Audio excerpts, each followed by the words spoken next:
Tá, vocês estão vendo, né? Minha tela. Então, agora, a gente vai para o segundo bloco. O segundo bloco é a parte do Marcelo. É menos coisa, tá? Então, é a parte mais rápida da aula. Então, não vou demorar tanto tempo como eu demorei para o primeiro bloco. E eu vou começar falando de replicação em PCR. Tá? Então, primeira questão. A gente tem aqui um gráfico. Deixa eu botar meu... Ô, Tati. Eu. Pode falar. Tati. Eu. Tá me ouvindo? Tá todo mundo, porque tá preto aqui. Tá Oi? preto. Oi? Voltou, é porque tava tudo preto. Tá, deixa eu ver se agora vai. Peraí. Tá preto? Tá conseguindo ver? O meu tá normal. Tá conseguindo ver, Lucas? Sim. Ah, tá. Então tá, então vamos lá. Primeira questão dessa segunda parte, desse segundo bloco, vai ser sobre PCR e replicação. E aí aqui ele deu um gráfico, né, de PCR, aqui a gente tem os ciclos de PCR, e aqui a fluorescência, né, relativa. Então, o gráfico, né, mostra duas curvas de amplificação, a curva A em amarelo e a curva B em azul, obtidas em uma PCR quantitativa. Considerando as características da replicação de DNA e o mecanismo de PCR em laboratório, responda. Então, A. Quais são os componentes essenciais da PCR e as principais enzimas envolvidas na replicação do DNA? Essa foi uma das perguntas que caiu para mim na discursiva da PR1, PR2, já não lembro mais que parte é essa, mas foi uma das minhas provas, das minhas questões de prova, tá? Não era esse gráfico, mas eu peguei um gráfico para a gente trabalhar em cima dele. E aí, a resposta, a gente tem que lembrar daqueles componentes que são essenciais para o PCR. Então, DNA, primer, nucleotídeos, né, TAC poliisomerase, as principais enzimas. Então, a gente tem que lembrar das enzimas de replicação de DNA. Então, a gente vai ter helicase, primase, DNA polimerase, ligase, a topoisomerase, que vai ser importante ali para enovelamento, para impedir, né, o enovelamento, né, da molécula de DNA, né? E em relação à análise do gráfico de PCR, ele pede para a gente explicar por que a amostra A apresenta ciclos de PCR mais baixos do que a amostra B. E o que isso revela sobre a quantidade inicial de DNA presente em cada uma. Então, a gente tem que lembrar que o PCR ele é justamente a amplificação, né, do material genético. Então, ele vai pegar um material genético e ele vai amplificar esse material genético. De que forma? Fazendo várias replicações. Então, ele vai replicar o material genético em laboratório. É isso. Então, se a gente tem uma replicação, se a gente tem um maior número, se a gente tem um maior número de replicações, se a gente tem muitas replicações acontecendo de forma mais rápida, por exemplo, a gente vai atingir a fluorescência, né, de forma mais rápida. O que isso significa? Significa que quanto mais DNA a gente tem, mais DNA inicial a gente tem, mais rápido vai ser essa amplificação, porque a gente tem mais material, né? Então, vamos entender o que está acontecendo. Então, a resposta, né? A amostra A, que é a amarela, ela apresenta um ciclo, né, de PCR mais baixo, porque ela vai alcançar o nível de fluorescência, né, um nível que vai detectar a quantidade de material genético ali em menos ciclos. Então, ela vai precisar de menos ciclos para que o PCR, para que o sistema detecte, né, a quantidade de material genético, detecte esse material genético, tá? Isso significa que ela já começa a reação de PCR com mais moléculas de DNA. Porque se ela tem mais moléculas de DNA, mais rápido vai ser essa replicação, mais rápido esse aparelho, né, vai conseguir detectar a fluorescência. Então, ela vai precisar de menos ciclos, tá? Como a PCR duplica o DNA a cada ciclo, uma amostra com maior quantidade inicial precisa de menos ciclos para gerar produtos suficientes para ser detectados.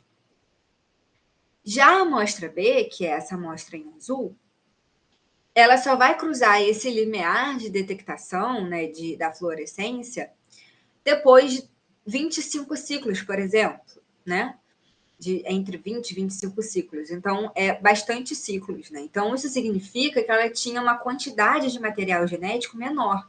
E por isso que ela demorou mais tempo para acumular uma quantidade detectável de produto. Isso é extremamente interessante, principalmente quando a gente está falando de carga viral.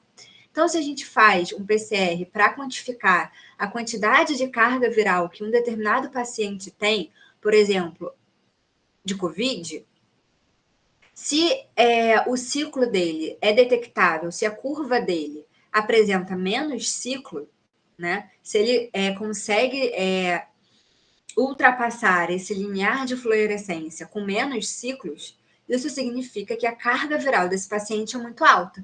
Em comparação, por exemplo, com um paciente que precisa de mais ciclos de PCR para que esse material genético seja detectado. Então, esse paciente que demora, que precisa de mais ciclos, indica para a gente que ele tem uma menor carga viral, tem uma menor quantidade de DNA viral ali.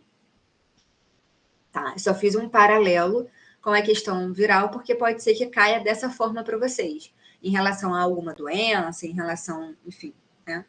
O que isso significa em relação à carga viral, por exemplo, que eu acho interessante que cobrem dessa forma, tá? E aí, para a gente entender PCR, a gente precisa entender replicação, né? Então, replicação ou duplicação do material genético, enfim, né? A gente tem que entender que a replicação ela é semi-conservativa, e o que isso significa? Significa que uma fita nova é produzida a partir de um molde, de uma fita velha. Então, a gente vai ter, que é essa semi-conservação, né?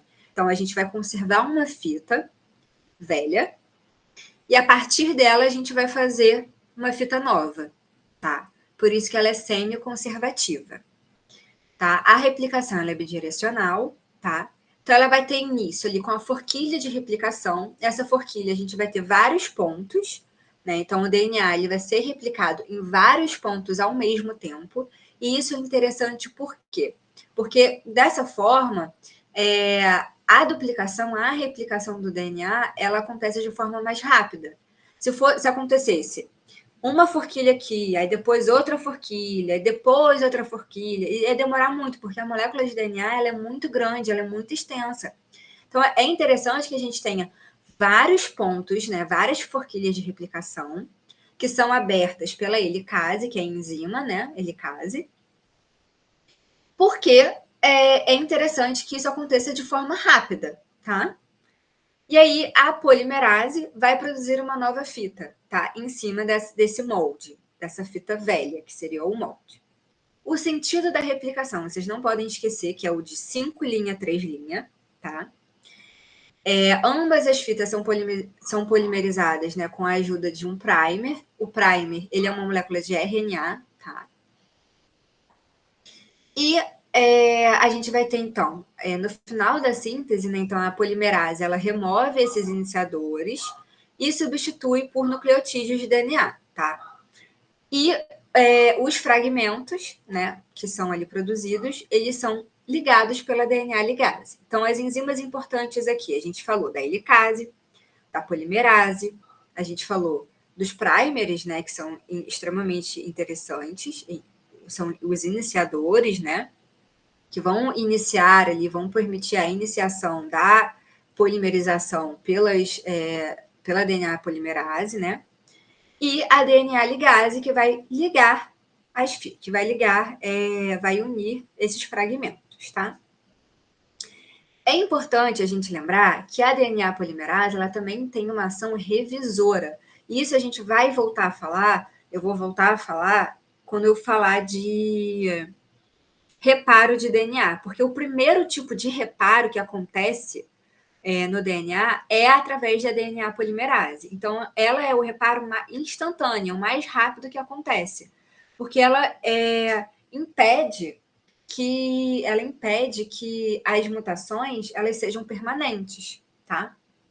Então, a revisão da leitura, né, do DNA pela DNA polimerase, ela ocorre no sentido contrário. Então, a DNA polimerase polimerizou e ela meio que volta. Então, ela vai ler no sentido contrário, né, no sentido 3 linhas, 5 linhas, para revisar esse material genético e revisar se está tudo certo, tá? E o PCR nada mais é do que fazer essa replicação de DNA só que em laboratório, in vitro, e de forma extremamente rápida. E como que isso vai acontecer? Vai acontecer em vários ciclos. Então, a gente tem vários ciclos para replicar esse DNA. Cada ciclo vão ter 3 etapas. A primeira etapa é desnaturação, então a gente vai submeter essa molécula de DNA a uma alta temperatura, principalmente ali a gente fala de 95 graus Celsius, e sim, tem que saber a temperatura, porque caiu em questão objetiva para mim, isso foi pegadinha, pode cair para vocês também, então eu acho bom vocês gravarem. Então, assim, saber que a desnaturação vai acontecer em uma alta temperatura, tá? Então, a gente vai desnaturar esse DNA para transformar eles em uma única fita. E aí, depois disso, a gente vai ter o anelamento, né? Que é a adição, né, de um par de primers ou iniciadores que complementam a fita oposta da sequência de DNA a ser amplificada, né? Então, esses iniciadores são colocados ali, complementam a fita oposta para permitir a iniciação da polimerização pelo DNA polimerase. O anelamento ele acontece numa temperatura uma temperatura um pouco mais baixa, né, de 60 graus Celsius, tá? Depois desse processo que a gente já colocou os iniciadores, né, os primers, a gente tem a extensão, né? Então a extensão nada mais é do que o molde, né, que já foi identificado ali. Então os primers já identificaram o molde que você quer expandir, né, que você quer polimerizar, tá? Que você quer amplificar. E aí a DNA polimerase vai adicionando as bases complementares. Então, ela vai fazendo a polimerização, tá? Formando uma nova fita, ok? Então, tem-se novamente a duplicação da fita de DNA, tá? E aí a gente tem duas fitas, duas moléculas de DNA, tá? Esse processo, essa etapa ocorre numa temperatura aproximada de 72 graus Celsius, né? 73, tá? E os PCRs primers, né, eles são importantes, tá? O que eles são, né? Eles são sequências de nucleotídeos, tá? Que eles são usados para flanquear as extremidades da região que a gente quer amplificar. O que é flanquear? É marcar, tá? Então, eles vão marcar o início e o final da região que a gente quer amplificar. Esses primers, eles têm que ser introduzidos ali em uma parte da região. Eles estão introduzidos ali para quê? Para garantir que a região que vai ser amplificada seja a região que você quer. Então, você vai marcar aquela região e aquela região que vai ser amplificada, tá? Por isso que é importante a gente colocar esses primers, que vão marcar o fim e o início da sequência que vai ser amplificada, tá? Porque senão a gente vai acabar tendo amplificação, por exemplo, pode acabar tendo amplificação, por exemplo, de partes do DNA que a gente não quer, que não é interessante para a gente avaliar nesse momento, tá? E aí, o segundo OBS, né, que é o interessante, que é o que diz ali a questão que a gente viu agora, que é justamente em relação a essa questão da quantidade de material inicial, quantidade de DNA inicial, né? Então, se a gente tem um material em uma quantidade maior, se a gente tem mais DNA, a gente vai precisar de menos ciclos para que esse DNA se replique até atingir uma concentração que possa ser detectado, tá? Então, quanto menor os ciclos para atingir a fluorescência detectado, menor o CT. Isso significa que a gente tem uma maior concentração de DNA inicial, tá? Esse pensamento a gente tem que ter porque dessa forma, assim, eu acho que em relação à PCR, o que pode ser cobrado é essa questão das etapas, né, da desnaturação, anelamento, extensão, tá? Talvez uma questão objetiva, não sei se cai questão objetiva de PCR para vocês ou se vai ser discursiva. Se for discursiva, acredito que possa cair em relação vocês explicarem essa questão dos PCRs primaries, essa questão também de analisar o gráfico, né? Acho que pode cair gráfico para vocês e pedir para vocês analisarem o gráfico e entender essa questão de que quanto menor o ciclo, significa que mais material genético está sendo, mais material genético a gente tem, tá? Então, essa é a linha de raciocínio.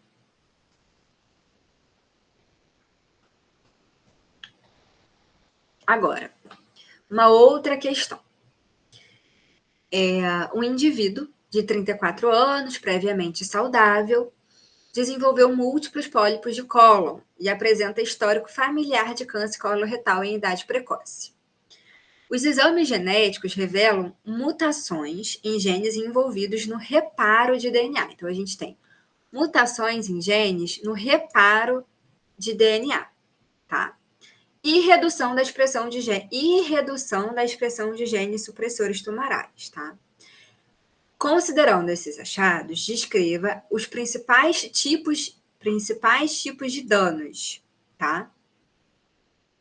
Que ocorrem no DNA durante o ciclo celular e os mecanismos de reparo responsáveis por corrigi-los. Então, vamos pensar nos tipos de danos que a gente tem. A gente pode ter oxidação, a gente pode ter hidrólise. Quando a gente fala de hidrólise, a gente vai ter desaminação ou depurinação. A gente pode ter as metilações não enzimáticas. Isso em relação aos erros endógenos. Quando a gente pensa em uma exposição a raios ultravioletas, por exemplo, que é um dano exógeno, tá? A gente pode ter ali os dímeros de pirimidina. O principal que a gente fala é o dímero de timina, né? Timina é um tipo de pirimidina. Então, o principal tipo de dímeros de pirimidinas que ocorrem são os da timina. E eles são provocados pela radiação ultravioleta. Então, esses são os principais tipos de danos, ou seja, de erros que podem ocorrer no DNA. E os mecanismos para repararem esses erros, né? Então, a gente vai ter a atividade revisora da DNA polimerase, né, no sentido oposto, então, 3 linhas, 5 linhas. Reparo por excisão, a gente tem excisão de bases, que é o BER, e o excisão de nucleotídeos, que é o NER, né? Reparo pós-replicação e o reparo por quebras bifilamentares, que a gente também tem 2 tipos, tá? Aí, B, explique como que as mutações em genes envolvidos no reparo contribuem para o acúmulo de mutações e o desenvolvimento do câncer. Então, quando os genes que são responsáveis pelo reparo, eles sofrem mutações, os erros, eles acumulam-se progressivamente, porque a gente não vai ter o reparo desse DNA. Então, esse DNA, a gente está constantemente tendo o nosso DNA sofrendo erros, sofrendo danos. Se a gente não tem reparos, né, que recuperem, né, que reparem esses erros vão se acumular de forma progressiva. Isso vai gerar uma instabilidade genômica e, consequentemente, o aumento da taxa de mutações. Então, a gente pode ter o acúmulo de mutações, né, em genes críticos, eles podem, por exemplo, fazer com que a proliferação dessas células sejam exacerbadas. Então, o acúmulo de mutações em genes críticos, por exemplo, que controlam a proliferação celular, morte celular e tudo mais, facilita a transformação dessa célula em uma célula maligna, tá? Em um oncogênese, por exemplo, tá? Então, facilita o desenvolvimento do câncer. E eu vou explicar isso agora. Então, eu falei, na questão a gente falou dos erros, a gente falou dos tipos de reparo e o porquê que pode levar ao câncer. Então, aqui, primeiro, eu vou falar os tipos de erros, né, que podem acontecer. Como eu falei, a oxidação. Então, a oxidação é proveniente ali de radicais livres. Lembram que eu falei da glutationa reduzida, nananã, que o estresse oxidativo é extremamente prejudicial para o organismo, porque ele pode ser tóxico e tudo mais, degradar tecidos, levar à quebra, à hemólise, né, das hemácias, a lise, né, das hemácias. A oxidação, ela proveniente, né, desses radicais livres, ela também pode formar nucleotídeos oxidados.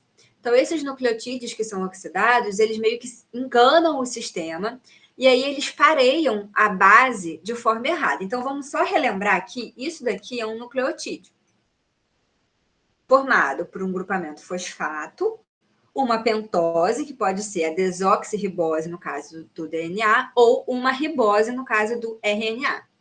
E a gente tem as bases nitrogenadas, que podem ser, no caso do DNA, adenina, timina, guanina e citosina.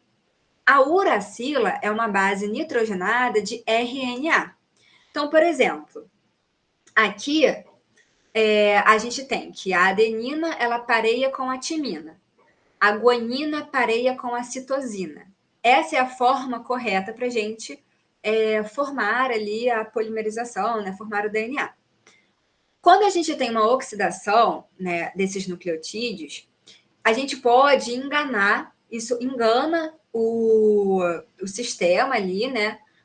E a guanina, por exemplo, pode se parear com a adenina. É um exemplo, tá? O que está errado, porque a guanina ela deveria se parear com a citosina. E aí isso leva a um erro no DNA, tá? A gente vai ter uma base nitrogenada sendo pareada ali de forma errada, tá? Outro tipo de erro que a gente pode ter as hidrólises, e aí é justamente a questão da desaminação e da depurinação.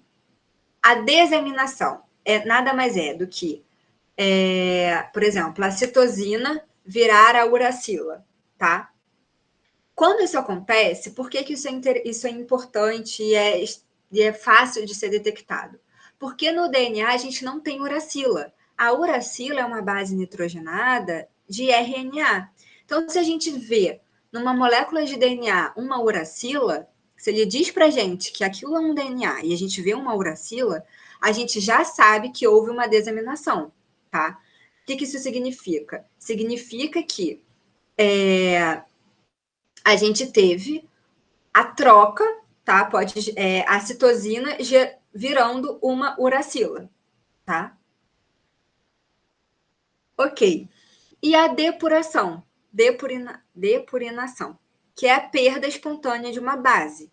Então, é um dos danos mais comuns de DNA. Então, a gente perde uma base e aí a gente fica sem uma base nitrogenada. Tem uma base nitrogenada a menos, tá? Isso também é um erro no DNA. Outro tipo de erro de DNA é a metilação não enzimática. Então, um grupo metil, tá? Ele pode ser adicionado por acidente ao nucleotídeo, né? Ao DNA, tá? E os dímeros de pirimidina, que foi o que eu falei, né, anteriormente na questão, que são provocados ali pela radiação ultravioleta. Então, quando a gente é exposto ao sol, quando a gente não se protege, não passa protetor solar, quando a gente é exposto a esses raios ultravioletas de forma extremamente intensa, isso acontece no nosso organismo de forma constante, só que a gente tem mecanismos de reparo, né, que vão reparar esses danos, que vão reparar esses erros, tá? Os erros, eles estão acontecendo a todo momento, porque a gente está sendo exposto a todo momento a vários tipos de radiações, agentes químicos, né? Enfim. E o dímero de pirimidina nada mais é do que uma duplicação de uma pirimidina. Pirimidina, por exemplo, a timina, que é a principal, tá? Que é a que mais ocorre aí.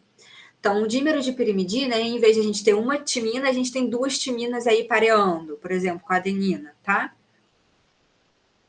E aí, por que esses erros podem levar a câncer? Então, o DNA, como eu falei, ele está sendo danificado o tempo inteiro, tá?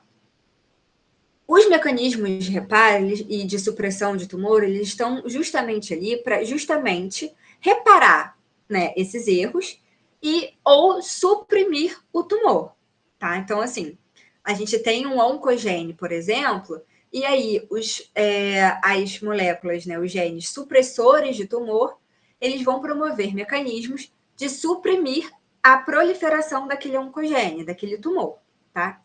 Agora, quando a gente fala de um reparo, né, de DNA, por exemplo, a gente está falando também de um mecanismo de suprimir, né, a mutação. Então, assim, a gente repara o DNA justamente para evitar que haja um acúmulo de mutações, porque é o acúmulo de mutações que pode levar a uma proliferação exagerada do material genético da célula, tá?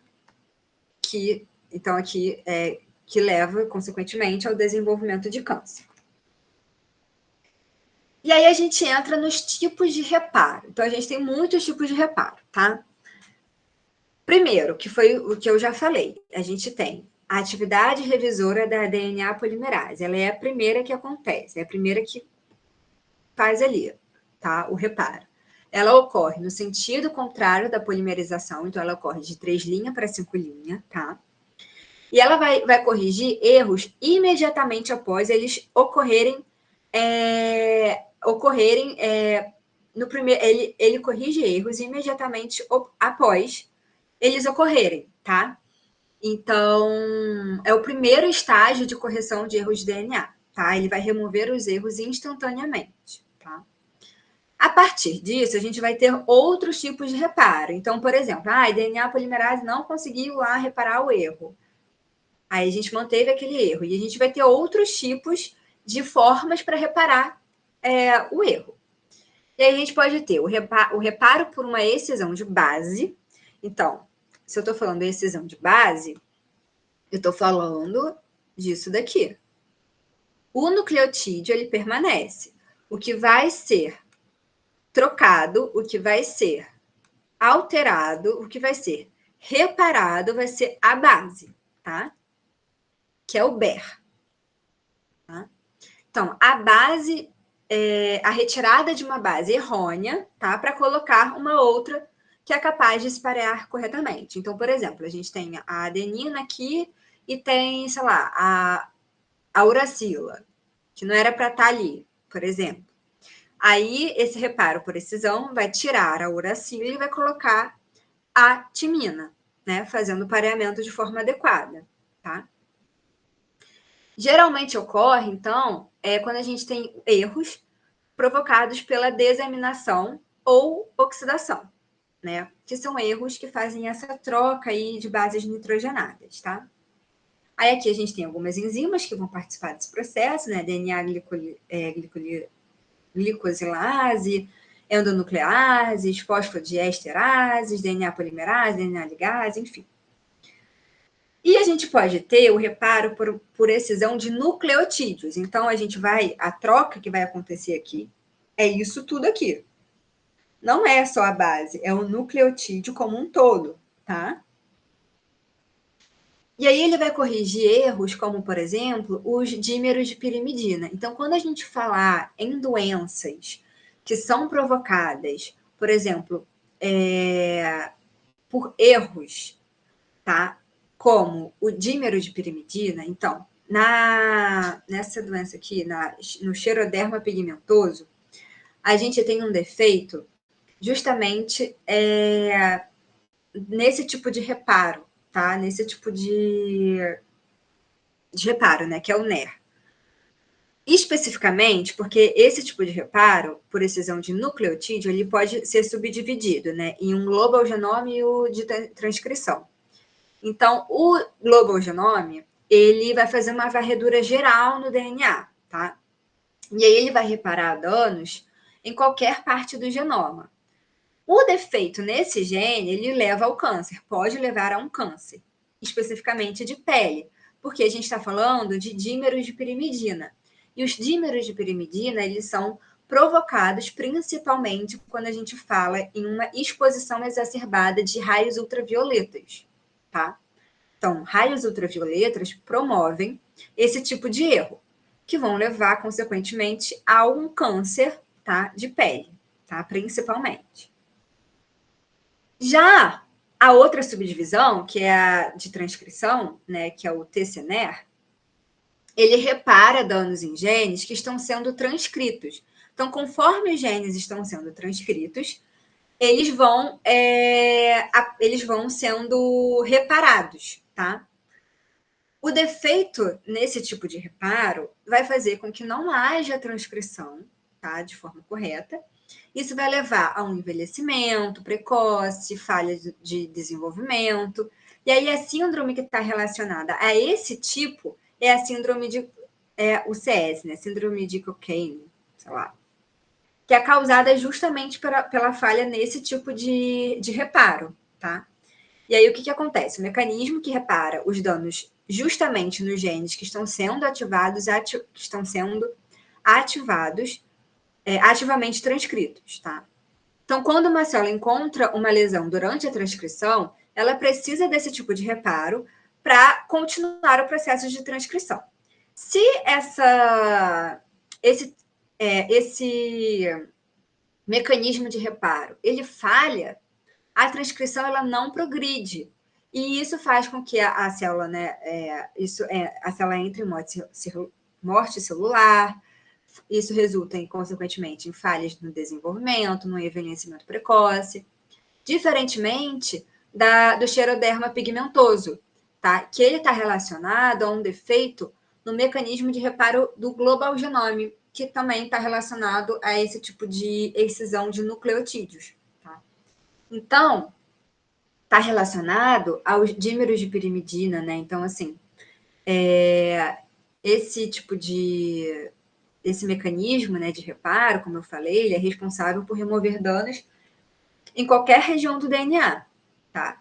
Esse indivíduo que tem essa deficiência, né, que tem essa condição, que é o xeroderma pigmentoso, as células da pele dele não vão conseguir reparar os danos que são causados pela radiação do sol, né, a radiação ultravioleta. E aí a gente vai passar a apresentar, né, esses tipos de erro de DNA, né, que são os dímeros de pirimidina, que podem desencadear num câncer de pele. Tá? Em relação à oncogênese, o que eu acho interessante, que eu acho extremamente importante vocês lembrarem, tá? Proto-oncogene, oncogene e gene supressor de tumor. Então, proto-oncogene é um gene normal que estimula o crescimento de forma regulada. Ele pode ter a capacidade de se tornar um oncogene desde que sofra uma mutação. Então, se ele sofre uma mutação, ele vira um oncogene. E aí a gente vai ter um crescimento exagerado e descontrolado das células, tá? O gene supressor são genes que freiam o desenvolvimento do tumor, tá? Ele vai regular o crescimento celular. Então, se a gente tem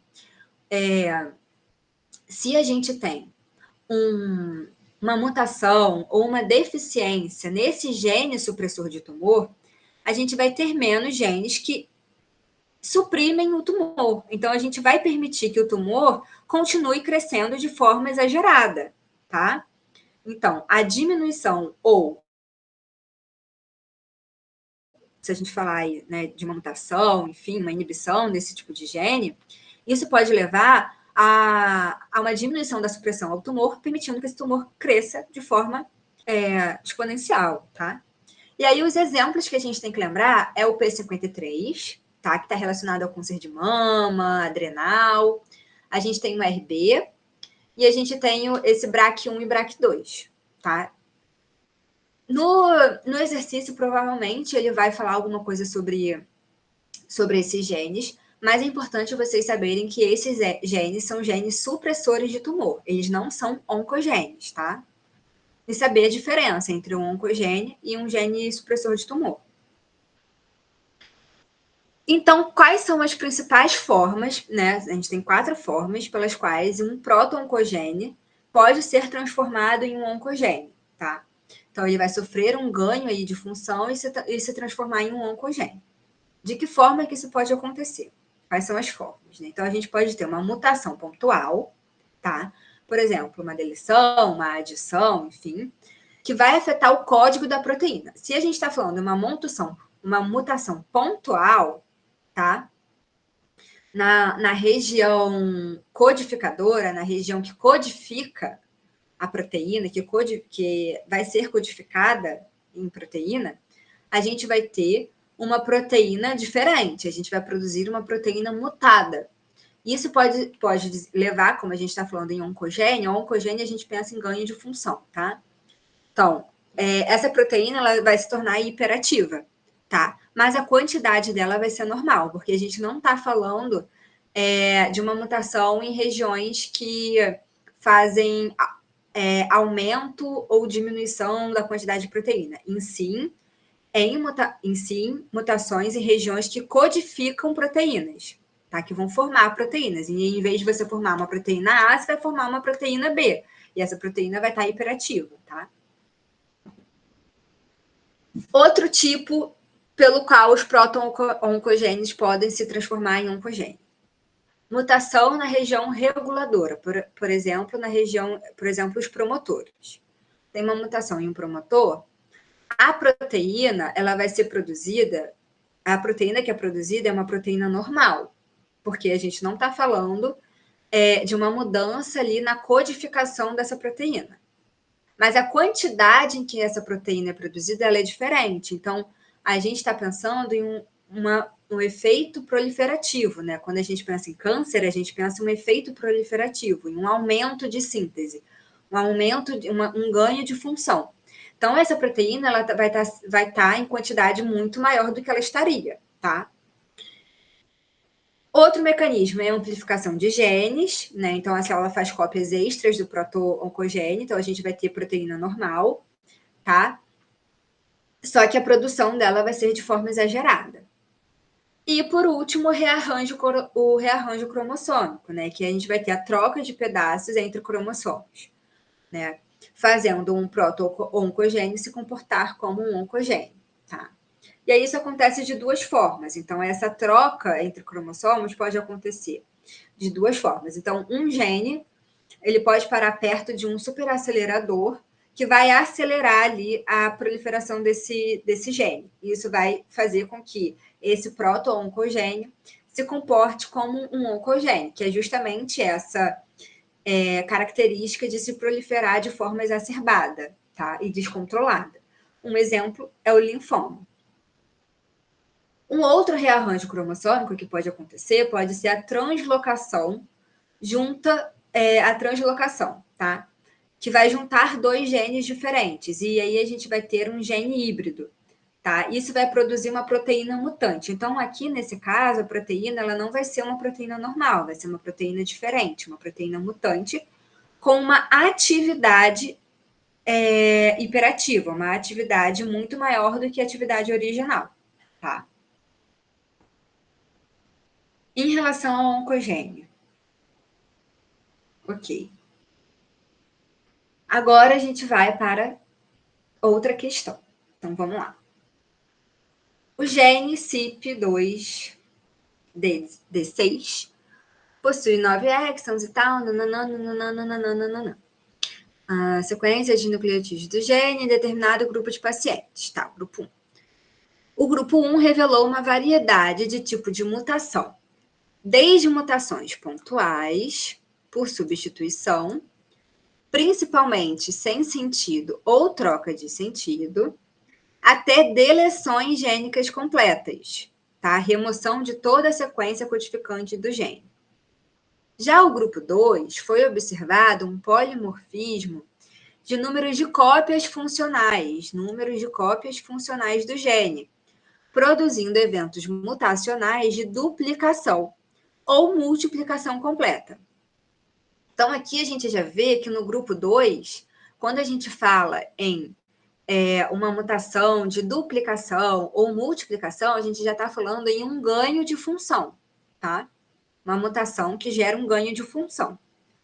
Aqui, quando a gente fala de uma mutação pontual, né, por substituição, sem sentido ou troca de sentido, e deleções gênicas completas, remoção de toda a sequência codificante do gene, a gente está falando de uma diminuição dessa função. Então, essa proteína está sendo produzida de forma menor, vamos dizer assim, tá? Ok. Essa questão, ela tinha figuras, mas meio que irrelevante para a gente. Então, o que a gente precisa entender?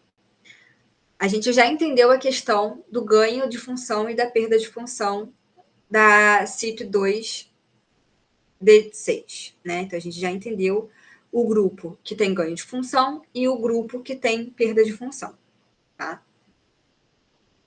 A variação, então, na atividade da CYP tem efeitos significativos na resposta a vários fármacos.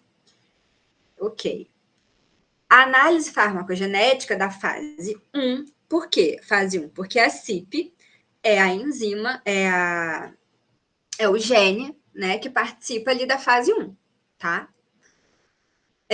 Então, a análise farmacogenética da fase 1 do remédio, né, possibilita classificar os pacientes de acordo com o perfil metabólico em 3 grupos principais: os metabolizadores lentos, normais e rápidos.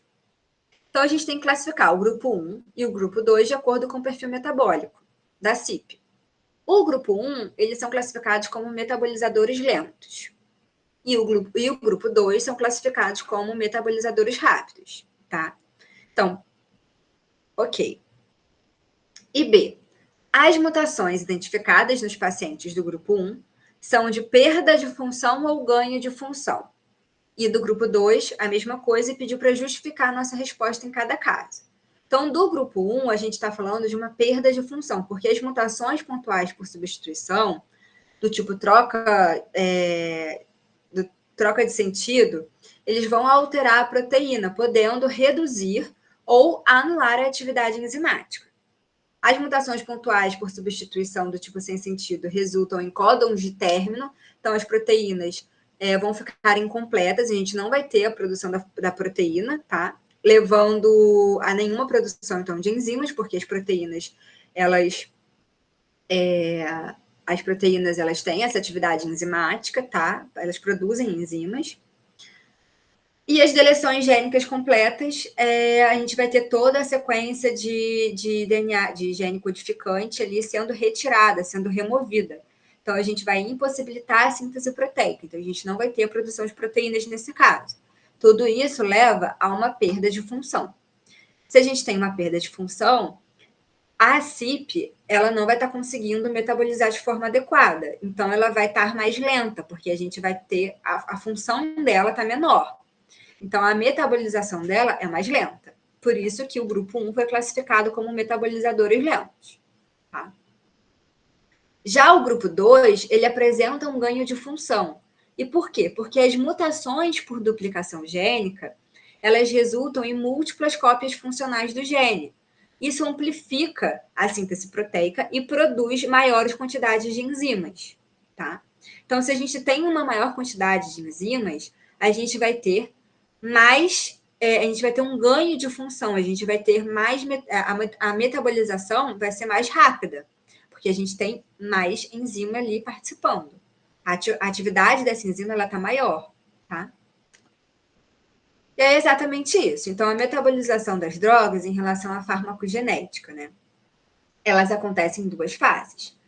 A primeira fase vai ocorrer no retículo endoplasmático ali dos hepatócitos, né? Então, no fígado.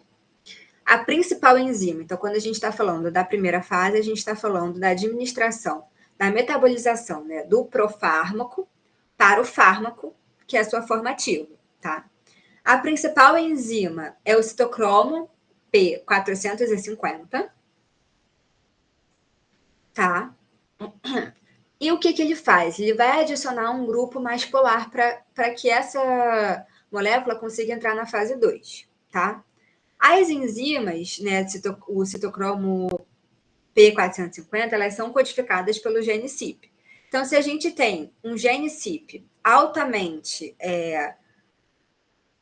polimórfico, no sentido assim, se a gente tem uma hiperexpressão do gene CYP, a gente vai ter um ganho de função da enzima e, consequentemente, a gente vai estar metabolizando mais rápido. Agora, se a gente tem uma hipoexpressão, uma expressão diminuída desse gene, a gente vai produzir menos enzimas e, consequentemente, a gente vai ter uma metabolização mais lenta, tá? Já a fase 2 é a fase de conjugação, em que a droga recebe um grupo químico, tá? Para ficar mais solúvel. Então, quando ela recebe esse grupamento, ela fica mais solúvel, consequentemente, é mais fácil de ser excretada, né? De ser eliminada, tá? A gente fala muito da NAT2 aqui, tá? É a principal enzima que vai regular isso. E aí, agora a gente vai entender essa questão de... quando a gente está falando da CYP, né? E a gente pensa a CYP com ganho de função, a gente tem que entender que a metabolização, que ela gera uma metabolização rápida. Então, ela vai transformar o profármaco em fármaco. Ai, não tá indo. O profármaco em fármaco de forma mais rápida. O fármaco, ele é a forma ativa, tá? E ele, acumulado, pode ser tóxico. Então, a metabolização rápida, nesse caso, pode gerar uma toxicidade, porque a gente vai ter uma maior produção, uma maior conversão do profármaco em fármaco. Quando a gente pensa em uma perda de função, ou seja, numa metabolização mais lenta da enzima, né, da citocromo P450, que é codificada ali pela CYP, a gente está pensando em uma transformação do profármaco em fármaco de forma menos rápida, de forma mais devagar. Isso significa que a gente vai ter menos fármaco sendo produzido, né? Isso significa que a gente pode ter uma perda de efeito.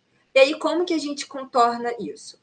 No primeiro caso, quando a gente tem um aumento, uma metabolização rápida, né? Quando a gente tem um ganho de função, a gente tem uma toxicidade. E aí a gente pensa, a forma de contornar seria diminuir a concentração da dose, né? Diminuir a dose do profármaco. Em contrapartida, quando a gente pensa na perda de função da CYP, gerando aí essa lentificação da ativação do fármaco, né? Transformando, né, o profármaco em fármaco, a gente tem que administrar. Uma forma de corrigir seria aumentar a dose administrada para esse paciente, tá? Quando a gente pensa na NAT2, então quando a gente está pensando na metabolização do fármaco ativo para eliminação desse fármaco, a gente vai pensar da seguinte forma: se a enzima que faz essa metabolização, né, que faz essa conjugação para que esse fármaco seja eliminado, ela tem um ganho de função, ela está muito ativa, ela está eliminando muito o fármaco. E aí a gente está fazendo o quê? A gente está diminuindo a concentração desse fármaco que está ativo, que é o que vai fazer,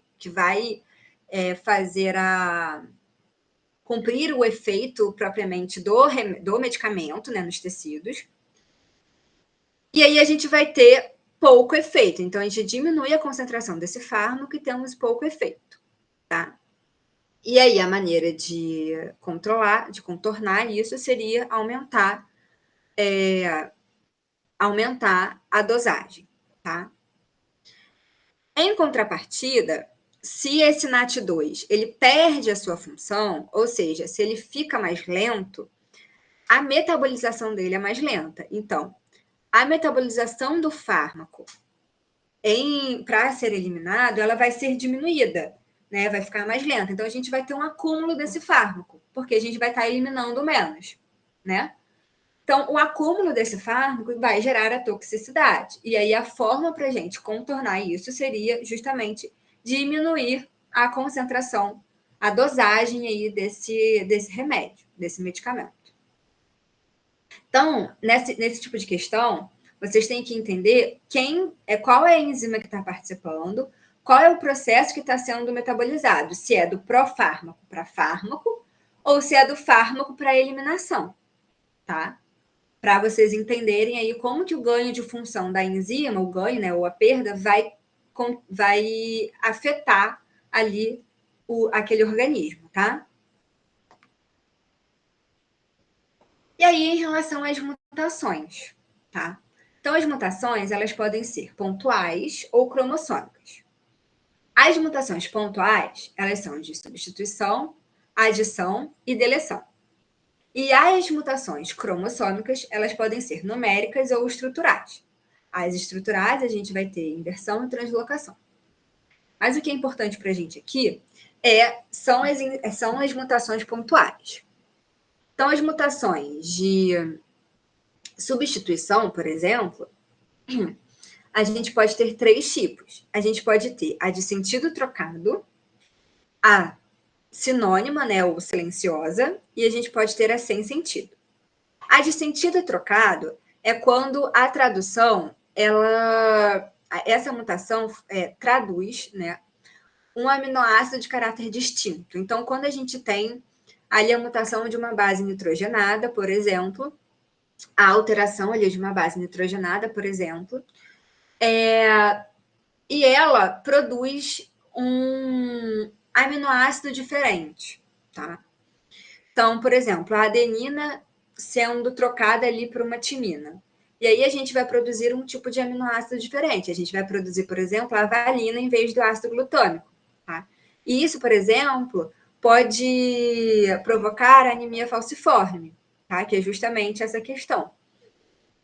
E aí, nesse caso, a gente tem a produção de uma proteína que ela é mutada, é uma proteína diferente do que a proteína que a gente gostaria de produzir, que seria o ideal ser produzida, tá? Quando a gente pensa em uma substituição silenciosa ou sinônima, essa tradução ela vai determinar um aminoácido semelhante. Então, mesmo que a gente tenha uma troca ali de uma base nitrogenada, esse aminoácido ele vai ser igual, tá? Ele não vai ter um impacto fisiológico porque a gente vai produzir a mesma proteína. E isso acontece porque o DNA ele é degenerado. Então, o DNA, o que acontece, né? Os códons, por exemplo, AGG. AGG pode codificar o aminoácido X.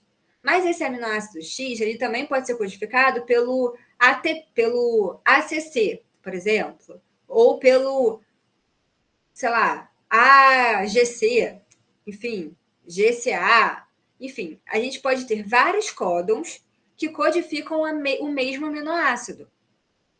É por isso que mesmo que a gente tenha uma mutação, né, uma troca ali é por isso que mesmo que a gente tenha ali uma troca na base nitrogenada, a mutação ela pode ser silenciosa, porque ela pode codificar o mesmo aminoácido, tá?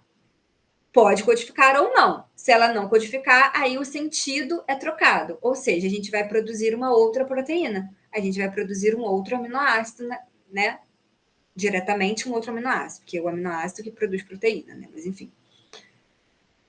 E quando a gente pensa na substituição sem sentido, a gente tem que pensar num momento em que a gente, quando troca o aminoácido, quando a gente troca a base nitrogenada, o aminoácido que a gente vai formar ali vai ser um aminoácido que caracteriza, que determina a parada. Então, é o substituído por o stop codon, que é aquele que a gente chama, é o aminoácido que para a tradução, né?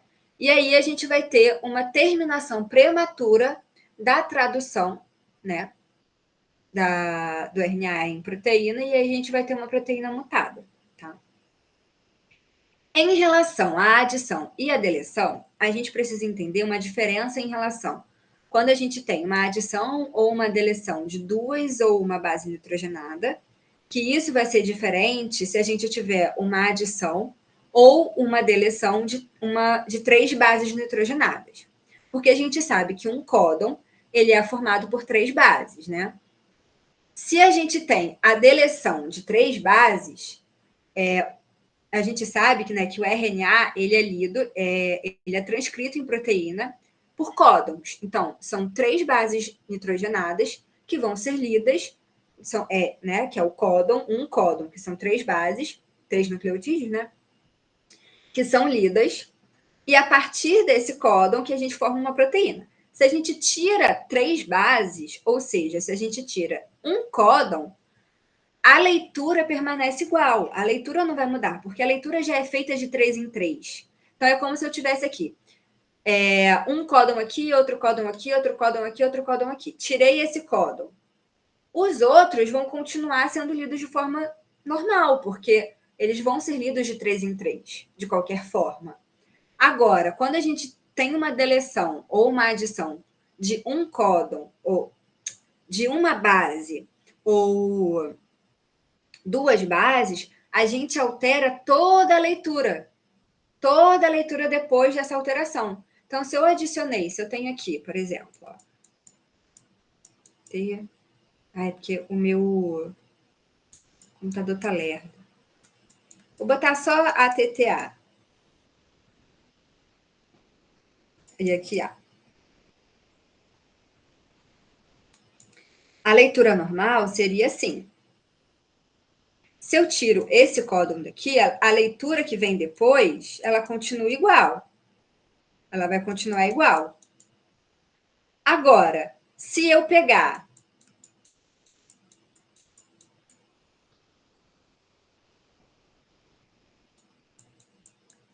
eu adiciono aqui mais um T. Aí vem T, não, T, A, aqui. Nossa, ficou horrível, mas enfim. Se eu adiciono mais uma base, a leitura antes permanece igual, mas a leitura após vai ficar diferente. Tá? A leitura após vai ficar diferente. Porque em vez de eu ler ATA, eu estou lendo ATT. Tá? Ok. E aí, quando a gente pensa na mutação, numa região reguladora, tá? Quando a gente pensa nessa mutação, né, nesse tipo de região, a gente não vai mudar a estrutura da proteína, que foi o que eu falei. A estrutura da proteína, ela muda se a gente tiver uma mutação na região de codificação, na região que vai codificar a proteína. A região reguladora, ela só vai regular a quantidade de proteína que vai ser produzida. Agora, o tipo de proteína que vai ser produzido é regulado, é feito pela região codificadora, tá? Essa que é a diferença.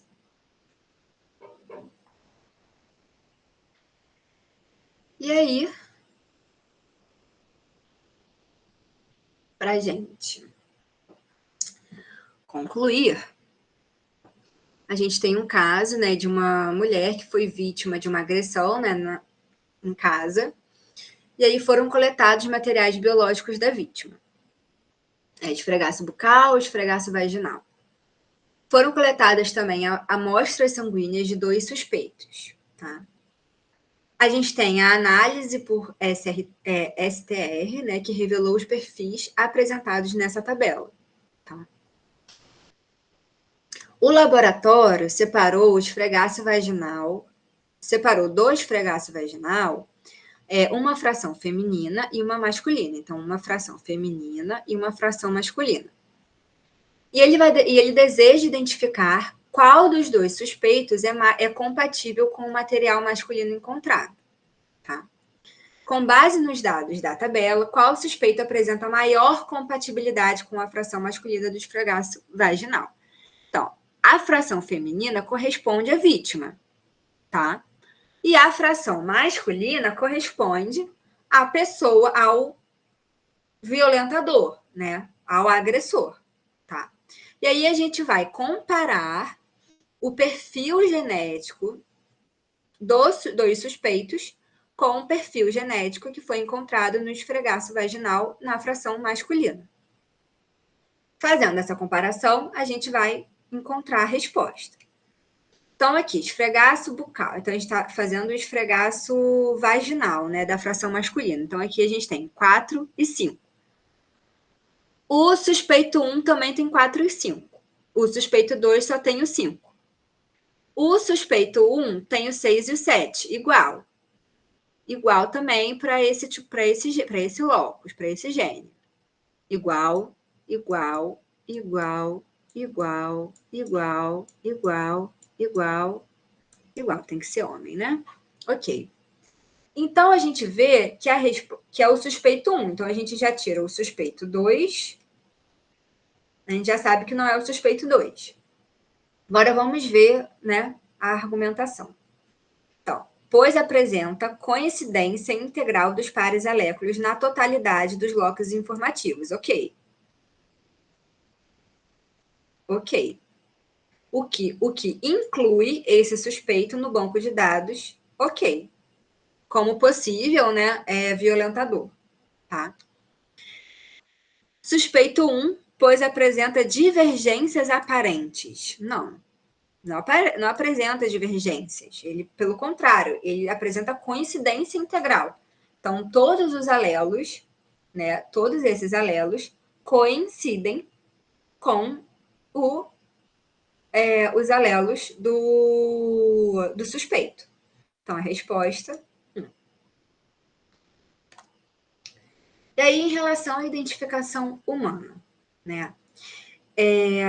A identificação humana, ela é feita justamente para teste de paternidade, pode ser feita para teste de paternidade, mas ela é principalmente usada nessa questão de violências, né? Para a gente saber o suspeito, né? Conseguir identificar os suspeitos, né?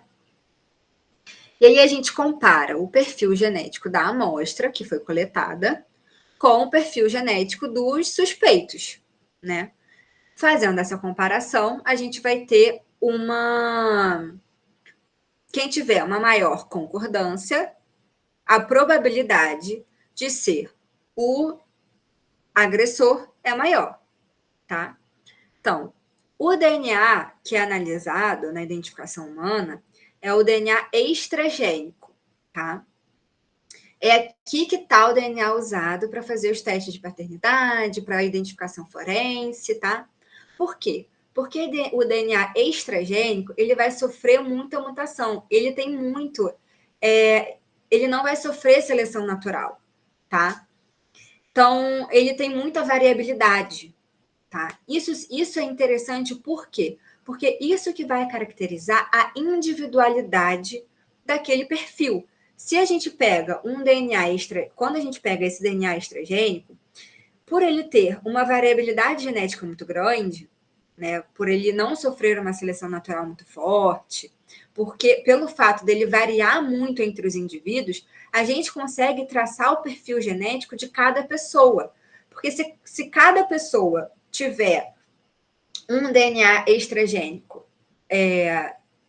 específico para si, a probabilidade de eu ter um DNA extragênico parecido com o seu é muito pequeno. Por isso que a gente analisa o DNA extragênico, tá? E aí o que é analisado é justamente a sequência de repetição. Então, assim, a gente vai pegar um segmento STR, tá? Em que a gente vai ter códons que são repetitivos, consecutivamente. Por exemplo, o códon GTA, GAT, GAT, GAT, GAT, por exemplo, né? Eu botei gato aqui, mas não, é tipo GAT, GAT, GAT, GAT, GAT, GAT, por exemplo, né? E aí o laboratório, ele vai amplificar esse segmento, né? Esse STR, que é o segmento em que a gente tem esses códons sendo repetitivos. Lembram que códons são sequências de 3 nucleotídeos, tá? E por PCR, como a gente já viu, né? O PCR é justamente a replicação in vitro, né, do material genético. Ele vai medir o tamanho do fragmento. Então, quanto maior o fragmento, mais repetições ele tem. tá? E essas repetições diferentes fazem com que o tamanho do fragmento de DNA varie para a pessoa. Então, a gente tem o DNA. O locus, vamos diferenciar, né? O locus é o espaço em que o gene, o locus é o espaço em que o gene está localizado. Então, por exemplo, o gene que codifica a cor dos olhos. Esse daqui é o locus do gene que codifica a cor dos olhos. O gene que codifica a cor dos olhos, ele pode ter vários alelos.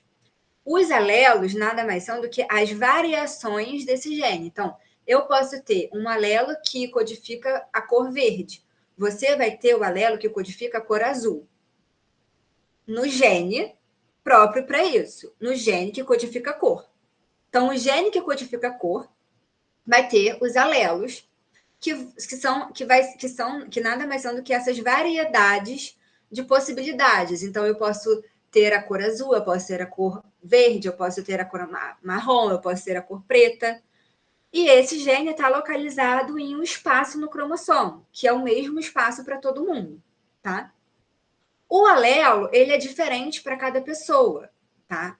E esse alelo, ele é caracterizado ali para gente através desse tamanho, é justamente através desse tamanho, né? Quanto maior, então, o fragmento dessas repetições, né? Maior vai ser o tamanho do fragmento de DNA, tá?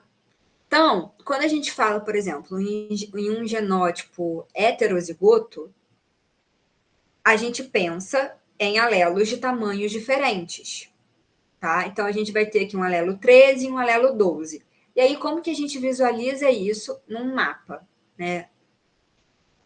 A gente visualiza dessa forma, num gráficozinho, né? Em forma de 2 picos.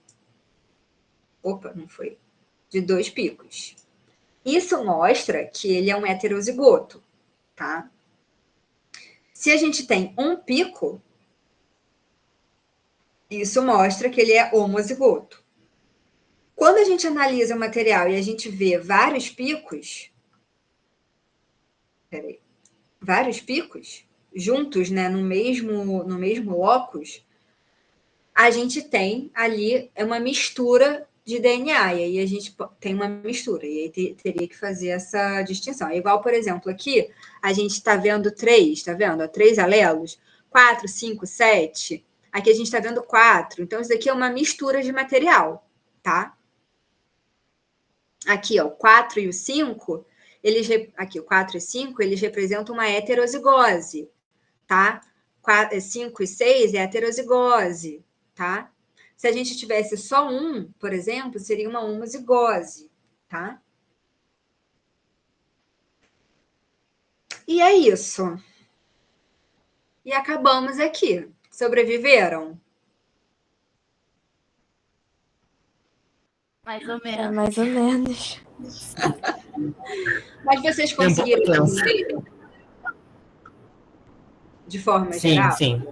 Sim, sim. De verdade. Tá. As Se duas vocês Obrigada. E eu acho que faz bem Oi? mais sentido, tipo, entender. Eu acho que depois que você passa pela PR1 e aí, tipo, estudar as coisas da PR2, faz mais sentido as coisas. Sim, sim.